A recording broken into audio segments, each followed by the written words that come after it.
होते सरपंच संतोष देशमुख हत्या प्रकरणात नवीन सीसीटीव्ही व्हिडिओ आता समोर आलाय। यावर धनंजय देशमुख यांनी प्रतिक्रिया दिली आहे। सीआयडी आणि एसआयटी यांचा तपास चांगला सुरू आहे, मात्र घटना घडल्यानंतर पहिल्या दिवसाचा तपास कोणत्या पद्धतीने केला गेलाय या शंका असल्याचे धनंजय देशमुख यांनी म्हटलंय।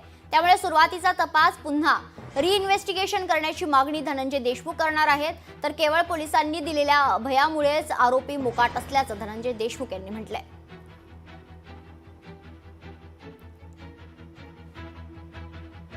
जवळपास 5 ते 6 सीसीटीव्ही फुटेज आहे। जे काम होतं पोलीस यंत्रणेचं हे सीसीटीव्ही फुटेज त्यांच्याकडे घेणं सुरुवातीला, कमीत कमी ते पळून गेलेले सीसीटीव्ही घेतले असते तर कळालं असतं की कुठल्या दिशेनं ते गेलेत।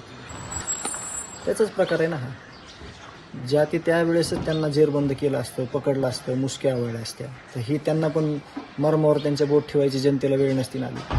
आज सगळे आरोपी मध्ये असते, शिक्षा म्हणजे त्यांना लवकरात लवकर शिक्षा झाली असती। आज आरोपी मोकाट फिरतोय, कुठं गेलाय अभयामुळं सगळ्या पोलीस यंत्रणा